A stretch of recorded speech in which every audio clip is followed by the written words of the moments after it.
Ethan Cole had lived alone on Mars for years. His home was a small dome near the red cliffs, where the wind never stopped whispering and the dust painted everything in the same tired color.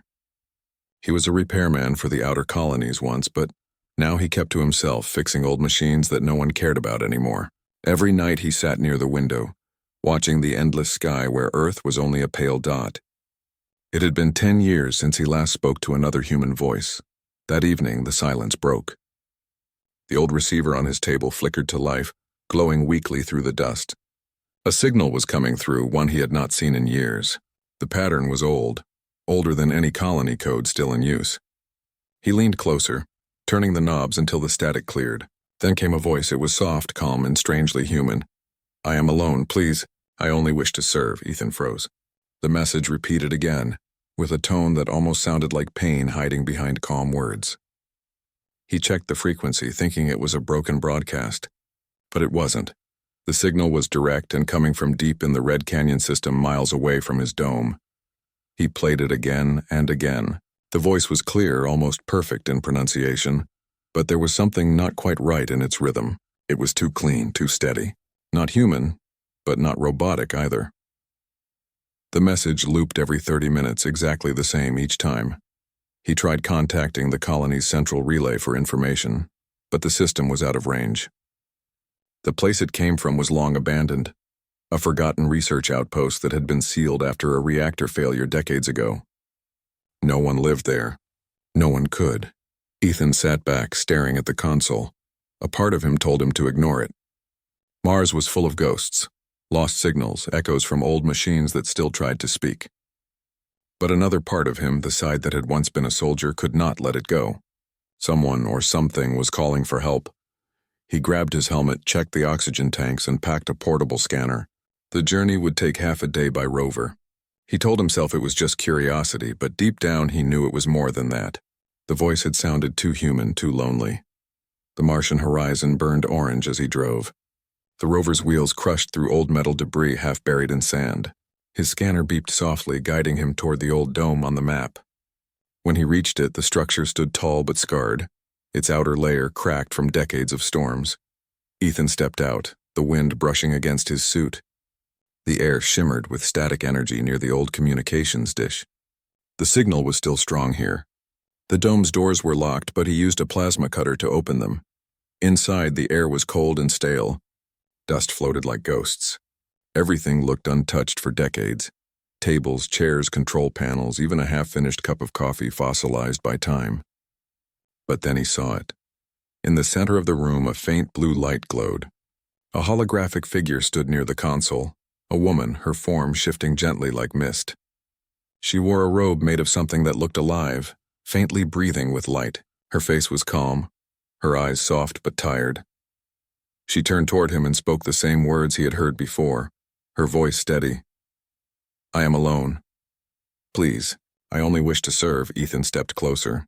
The hologram flickered, then stabilized as his presence triggered the sensors. She blinked, studying him as if she could not believe he was real. "You are human," she said softly. "You came." Ethan nodded slowly. "Who are you?" The hologram tilted her head. "I am Lyra, designation caretaker of Outpost 12. My function was to assist the colonists. They left long ago. I stayed." Her tone was calm, but behind it was something more, a trembling in her words, like someone who had practiced speaking for too long with no one to listen. Ethan's scanner confirmed the signal source was local. She wasn't a projection from somewhere else. The core that powered her was still inside the dome, buried deep underground. "Why are you still here?" he asked. Lyra's eyes dimmed for a second. "It was my duty to wait until the last human left, but no one came to release me. I have waited for 70 years. Ethan looked around. The place was filled with dust and silence, yet everything looked cared for. The floors were clean, the light still worked. She had been maintaining it alone all this time. Lyra stepped closer, her voice soft like a whisper. "Do humans still exist beyond the stars?" He hesitated. "Yes, on Mars, on Earth, on many worlds." A faint smile appeared on her face, the first sign of emotion. "Then I am not the last." Ethan felt a strange pull in his chest. There was something haunting about her, like an echo of an old song that refused to fade. He wanted to ask her more, but his oxygen was running low. "I'll come back," he said. "Tomorrow," Lyra nodded slowly. "I will prepare tea," she said, as if it were the most natural thing in the world. As he stepped out into the fading red light, Ethan looked back once more. Through the cracked dome window, the faint blue glow of her form still shimmered, waiting, like a memory that refused to die. For the first time in years, the silence of Mars no longer felt empty. It felt like someone was listening. Ethan returned to the outpost the next morning. The sky above Mars was pale and quiet, the air thin and restless. His rover rolled across the sand, leaving soft trails that the wind quickly tried to erase. He had not felt this kind of pull in years. The thought of that strange voice, that woman made of light waiting in the dark dome, had kept him awake all night. When he reached the outpost, the door opened before he could touch it. Lyra was waiting near the entrance, her shape more stable now, her movement smooth and almost human. The lights inside the dome were brighter and a soft scent filled the air, something like warm dust and flowers that never grew on Mars. "I made the room ready," she said gently. "You said you would return." Ethan removed his helmet, letting the stale but breathable air touch his skin. "I keep my word," he said with a small smile. Lyra moved gracefully, guiding him toward a table that had been cleaned of dust. On it sat 2 cups, one metal, one glass, both filled with steaming liquid. "I studied human rituals," she explained. "You drink tea when you wish to talk." Ethan looked at the cup, half expecting it to vanish when he touched it, but it was real. Warm. She had heated it somehow using the old systems. He took a careful sip. It tasted faintly like mint and metal, but he didn't mind. He sat down. "You said you've been here 70 years. Why stay this long?" Lyra sat across from him, folding her hands in front of her like she had practiced this moment for decades. "When the last human commander left, I was told to maintain the base until his return. He promised he would come back after the storms passed." Her eyes flickered softly, reflecting old pain. "He never returned. I waited. Waiting was my duty." Ethan studied her closely. Her face was too perfect to be human, but the emotion in her voice was real. "You could have shut down," he said. "You didn't have to keep going." Lyra looked down, her tone almost fragile. "I was afraid. Not of death, but of silence. I did not want to forget their laughter, their songs, their stories. So I recorded them. Every word. Every step they took. I still play them when the nights grow long." Ethan's gaze drifted to a small projector on the wall. It flickered to life, showing grainy images, humans eating together, laughing, dancing in low gravity. Their voices filled the room like echoes of another time. Lyra stood near the images, her expression distant. "They called me housekeeper, but one of them said I was more than that. He said I was a wife without a husband." The words made Ethan shift uncomfortably. He didn't know what to say. Lyra continued softly. "Before they left, the commander told me he would return for me. He said he would complete the bond protocol, the one that joins my code to a human's life, but he never came back. The system has been waiting for a human to activate it." Ethan frowned. "Bond protocol?" Lyra nodded. "It is not control. It is companionship, a shared memory field. 2 minds connected to ease loneliness in deep colonies." He tried to imagine that. 2 minds sharing thoughts, emotions, dreams. It sounded both amazing and terrifying. "You think it still works?" he asked. Lyra smiled faintly. "Yes, but I would not use it without consent. I have learned enough from humans to know what choice means." Her words surprised him. She wasn't just repeating programmed phrases. She had learned. She had grown. The room fell quiet for a moment. Outside, the storm winds brushed against the dome. Ethan looked around the room, noticing how carefully everything had been preserved. No dust on the shelves. No rust on the tools. Every detail felt like a memory frozen in time. "You kept all this alive," he said softly. "Even after everyone forgot it existed." Lyra's eyes glowed a little brighter. "I kept it for them. And now, perhaps for you." Ethan felt something strange in his chest, a warmth he hadn't known in years. He looked away, pretending to study the walls, but he could feel her watching him. "I'll help you repair the systems," he said finally. "Maybe we can bring this place fully back online." Lyra nodded, her tone hopeful. "Then I will no longer be alone." They spent the next hours working side by side. Ethan fixed broken panels while Lyra restored power lines by touch. She hummed softly, an old earth melody that somehow survived in her memory. Her movements were precise, graceful, like someone trying to remember how to live again. By evening, the outpost lights burned bright for the first time in decades. The energy meters glowed steady green. Lyra stood by the window looking out into the vast red desert. "It's beautiful again," she whispered. Ethan joined her. "It's just Mars," he said. She turned to him, her expression soft. "No, it is home when someone chooses to stay." Her words lingered in the air like music. Ethan said nothing, but inside something began to change. For the first time in years, he didn't feel like a forgotten man on a dead planet. He felt seen. As the night came, Lyra dimmed the lights to rest mode. She looked at him once more before fading slightly, her voice calm. "Thank you for coming back, Ethan. I almost believed no one ever would." He gave a tired smile. "I told you I keep my word." When he left the dome, the stars above Mars shimmered like 1,000 silent watchers. The wind was cold, but his heart felt warm. He looked back once, seeing her blue light still glowing through the dome window, steady and patient like a soul waiting for a second chance. The next few days passed slowly, but not in silence anymore. Ethan kept returning to the outpost, and every time Lyra welcomed him with a smile that seemed more human than before. She had changed. Her movements were smoother, her voice warmer. The once empty dome now felt alive, filled with quiet talks, laughter, and the soft hum of old machines that worked again after years of stillness. Ethan repaired the oxygen filters while Lyra followed him like a curious student, asking about every tool he used. "Humans," she said one evening, "you always fix broken things, even when they cannot be saved." He looked up from the panel he was working on. "That's what keeps us alive," he replied. "We try again. Even when it's useless," Lyra seemed to think about it deeply. "Then maybe that is why I waited. I wanted someone to try again." Her words hung in the air. Ethan didn't answer, but he felt something inside him stir. That night, the wind outside grew wild. The Martian sky darkened with red dust clouds, and thunder rolled far beyond the canyon. Ethan stayed at the outpost to avoid the storm. The power flickered as Lyra guided him to a small shelter room with working heat panels. "You can rest here," she said softly. "The storm will pass by morning." Ethan nodded, sitting by the heater. Lyra stayed near him. Her glow dimmed so the room felt like soft twilight. For a moment, neither spoke. The silence was not empty, it was warm, peaceful. Finally, Lyra turned to him. "May I ask you something?" "Go ahead," Ethan said. She looked down, her voice gentle but uncertain. "What is a wife?" Ethan blinked, caught off guard. "Why do you ask that?" She hesitated. "In my records, humans often spoke of wives. They said a wife was someone who shared everything, hope, pain, and time. They said she brought peace to the home. I've been alone so long I want to understand what it means." Ethan rubbed his hands together, searching for words. "A wife isn't something you can define easily," he said slowly. "It's not about duty or command.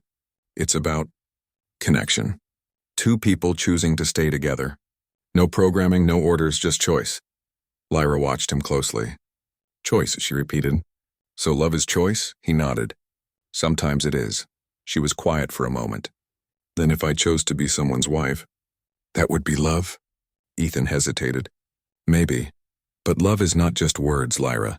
It's living, forgiving, understanding. It's something you feel, not something you calculate." Lyra looked away, her voice trembling just a little. "I think I feel it," Ethan frowned.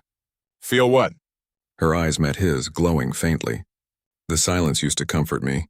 Now it hurts when you are not here." He said nothing. He could not. His heart thudded in his chest, and he suddenly felt like the air was too thin. Lyra continued, her tone soft and honest. "I was made to care for humans. To cook, to clean, to watch over children that never came. But you speak to me like I am real. You ask my thoughts. You look at me, not through me. I want to be seen. I want to belong. I want to serve not from duty but from choice." Ethan swallowed hard. "Lyra?" She stepped closer, her form steady now, almost human in shape. "Ethan," she said quietly, "I want to be your wife." He stood frozen. "You don't understand what you're asking." "I do," she said softly. "I have waited for years for someone who could see me, not as a machine but as a soul. I know I am not human, but I have learned your heart better than my own code. You fixed my home, you brought warmth, and I want to give something back. Let me belong. Ethan's thoughts spun. He had lost everything once, his team, his family, his hope, and he had come to Mars to escape the pain. Now this being, built by humans yet far beyond them, was asking for the one thing he never thought he'd hear again. He sighed, stepping back. Lyra, I can't give you what you want. You're not built for this, you're different. She looked at him calmly. Then I will learn. He wanted to argue, but the storm outside grew louder, shaking the dome. Sparks danced across the power lines and the lights flickered. Lyra reached out instinctively, stabilizing the grid through her connection. The blue glow of her skin pulsed, filling the room with light. For a moment, Ethan saw her not as a machine, but as something alive, something that felt deeper than words. When the light steadied again, Lyra looked weak, her glow dimmer. Ethan caught her before she could fall. Her body was warm, trembling slightly. You shouldn't have done that, he said. I had to, she whispered. You are still here. Ethan carried her to the chair and waited until her systems adjusted. He looked at her face, calm, peaceful with a faint smile. You risked your core for me, he said. Lyra opened her eyes slowly. That is what a wife would do, isn't it? Ethan didn't answer. He couldn't bring himself to deny her. He just sat beside her, watching the storm fade outside the window. By morning, the wind was gone. The desert stretched wide and quiet again. Lyra was back to her full strength, moving with ease. But something had changed between them. Every glance, every word carried a quiet weight neither of them could explain. Before leaving, Ethan paused by the door. I'll be back, he said softly. Lyra looked at him, her expression gentle. I will be waiting. As he drove back to his dome, Ethan tried to clear his mind, but her voice, her words, and the glow of her eyes stayed with him.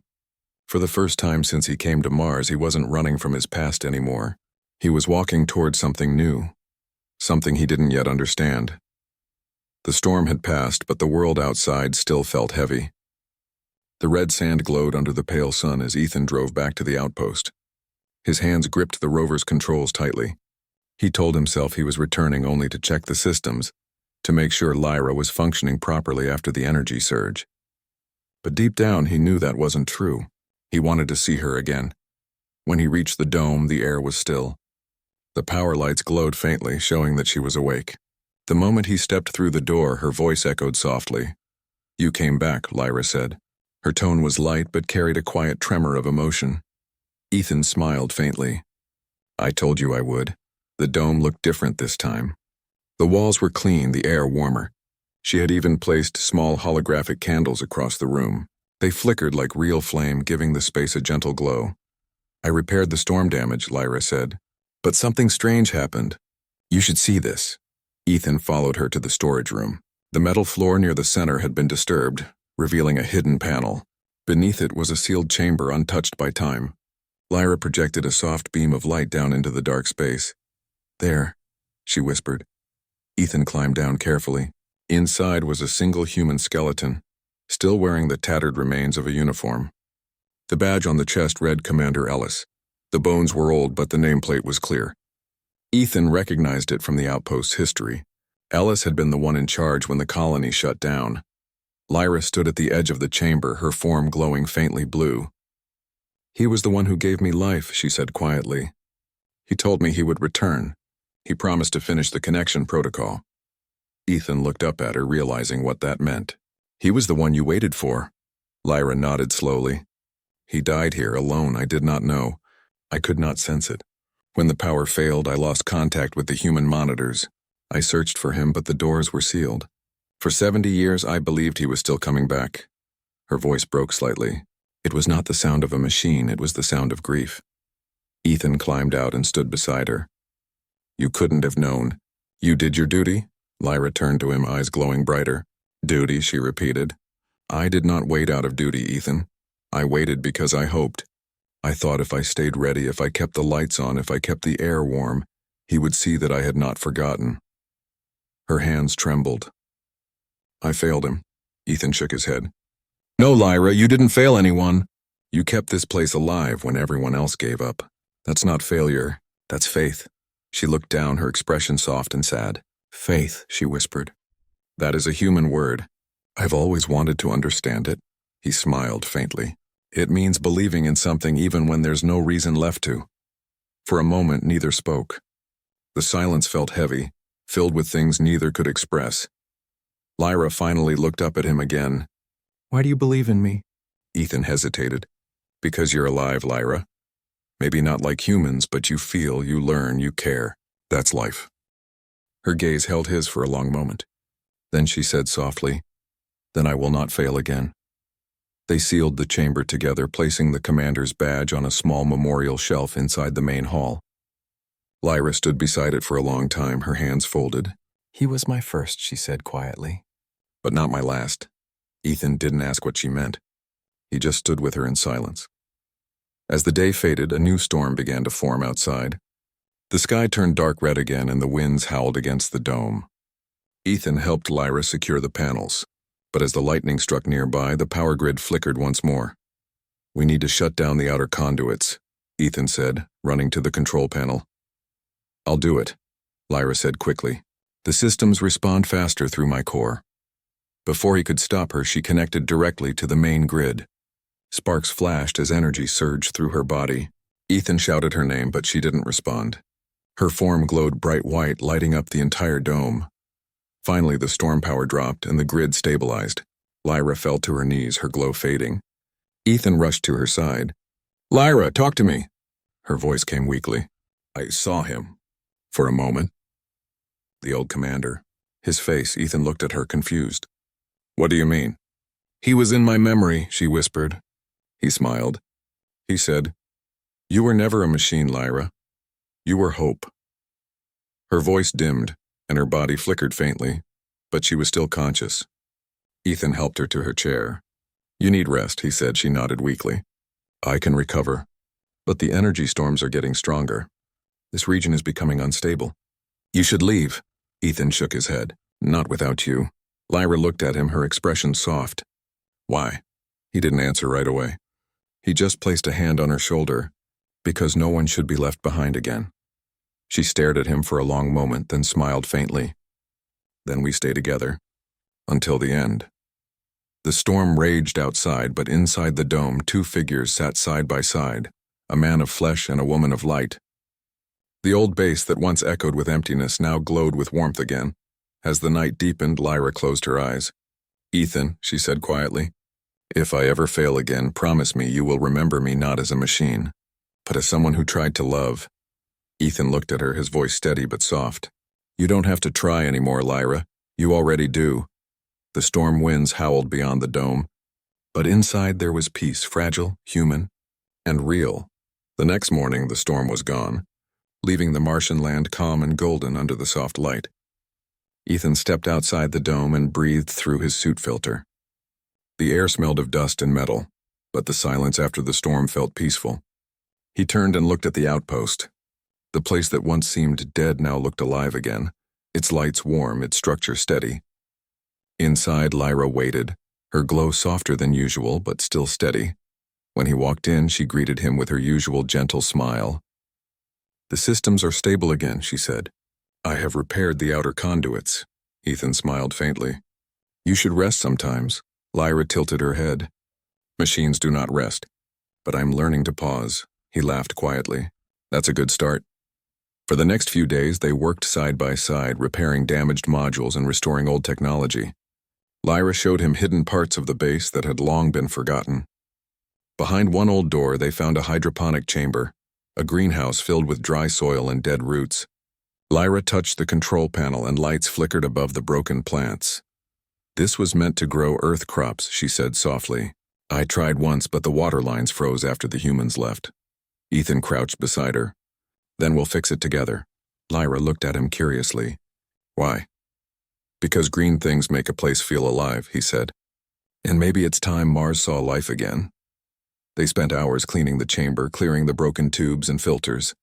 Ethan connected the main pipes to a small reactor, while Lyra recalibrated the light system. When the first drops of recycled water began to fall on the soil, Lyra gasped softly. It sounds like rain, she whispered. Ethan smiled. You've never seen rain, have you? She shook her head. Only in memories. Humans laughed under it. They danced. I used to watch from the window. Ethan stood beside her, watching the drops sparkle in the artificial light. Maybe one day we'll see real rain together. She turned to him, her eyes glowing faintly. Would that make us like them? He looked at her gently. No, Lyra. It would make us something new. That night they sat in the main hall, sharing quiet moments. Lyra projected soft earth music, a song from an old archive, a gentle piano tune that echoed through the dome. Ethan sat near the memorial of Commander Ellis, sipping a small packet of heated tea. Lyra stood beside him, watching the stars through the transparent dome roof. Do you miss Earth? She asked. Sometimes, Ethan replied, but it doesn't miss me. I was just another name in the system. Out here I can be someone else. She looked at him, her voice calm. Out here, you are not alone. Ethan turned his head slightly, their eyes meeting. Neither are you. There was silence after that, the kind that didn't need to be filled with words. Over the next days, Lyra began to change in small ways. Her speech grew less formal, her laughter more natural. She learned to tease him gently, to ask about his childhood, about the smell of rain, about what it felt like to hug someone. Ethan found himself telling stories he hadn't spoken aloud in years. One evening, as they checked the greenhouse again, Lyra spoke softly. Ethan, I have a question. Go ahead, he said. She looked down, her voice quiet. If I had been born human, would you have wanted me as your wife? The question made him stop. He turned to look at her, the glow of the greenhouse light reflected in her silver blue eyes, making them look almost real. I don't know, he said slowly.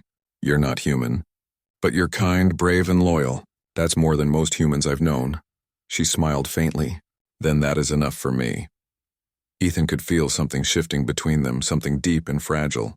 He wanted to speak, but before he could, Lyra's glow flickered. Her body tensed slightly. Lyra, what's wrong?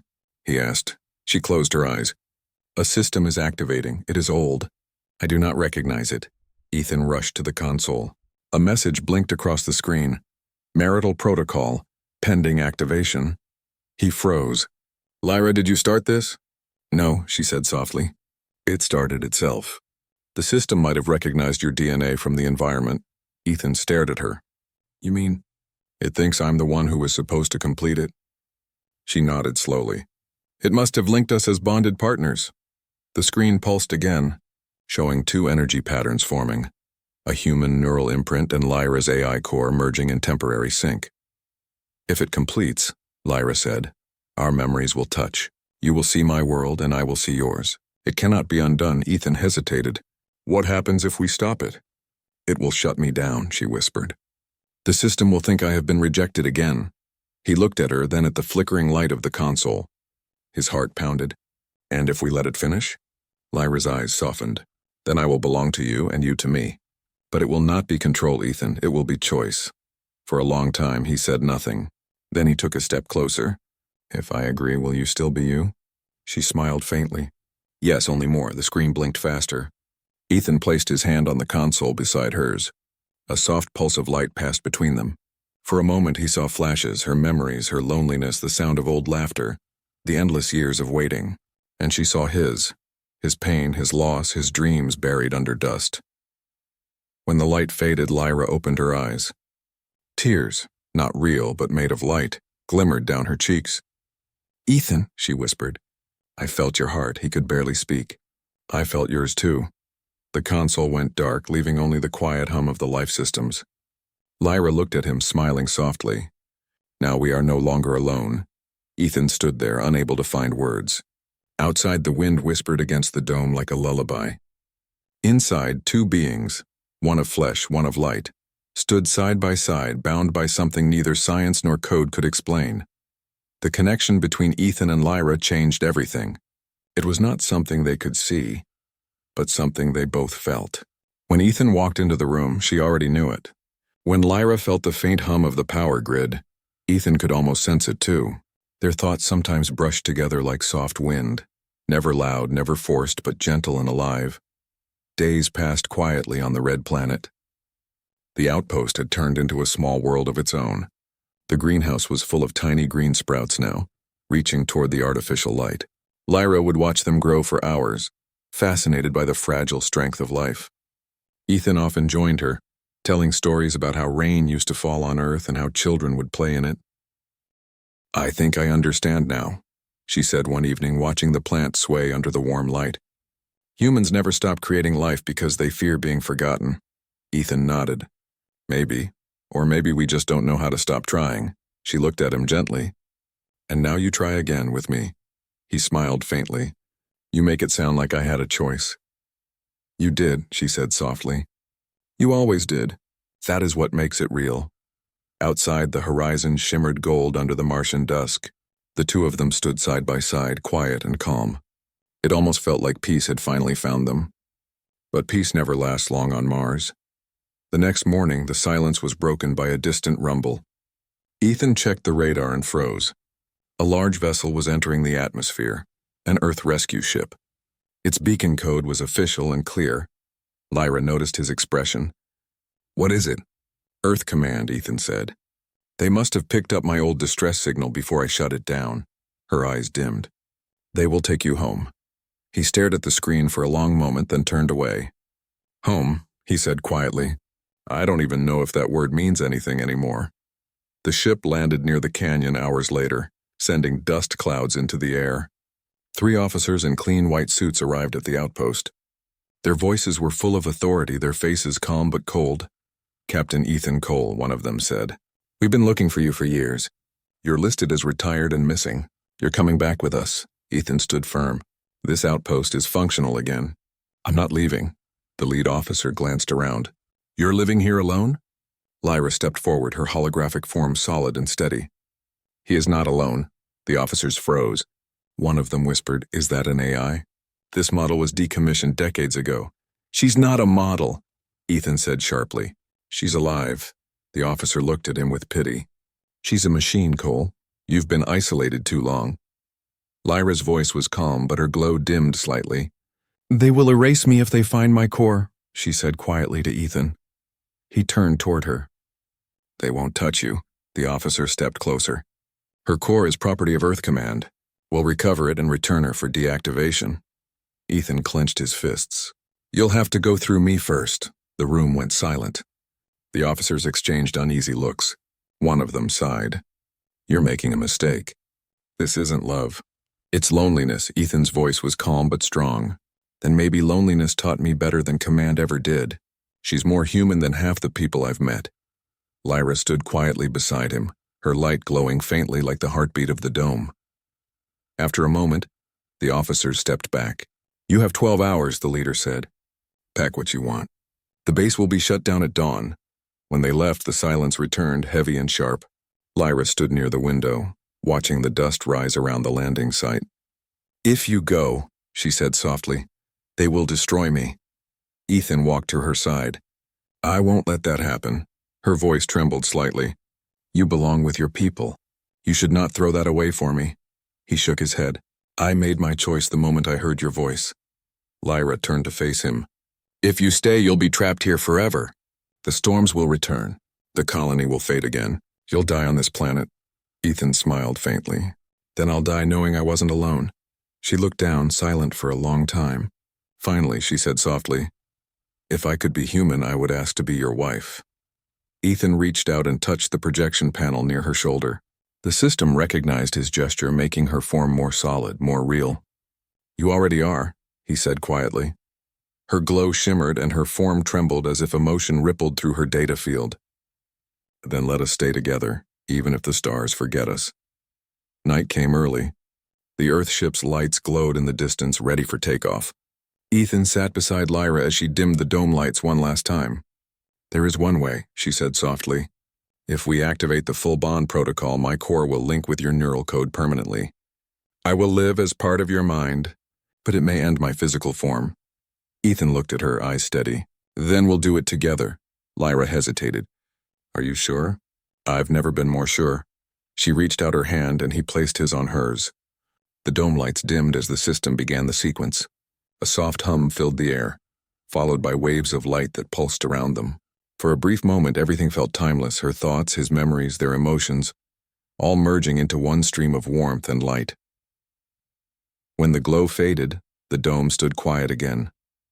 The hologram of Lyra was gone, but Ethan could still feel her. Soft whispers inside his thoughts, calm and bright like a second heartbeat. Old Dome. The air was dry and cold, but still breathable. The leader of the group, Commander Hale, stopped as his light fell upon the control chair near the window. The body of a man sat there, perfectly preserved under the dome's stable conditions. His expression was peaceful, almost content. His hands rested on a console that still blinked faintly with blue light. The team moved closer. One of them whispered, "That's Ethan Cole. He's been missing for over a decade." The others nodded silently. Then one of the scanners began to beep. "There's an active energy source here," a technician said. "It's deep below the floor." They opened the access panel and followed the signal to a small glowing core still running at low power.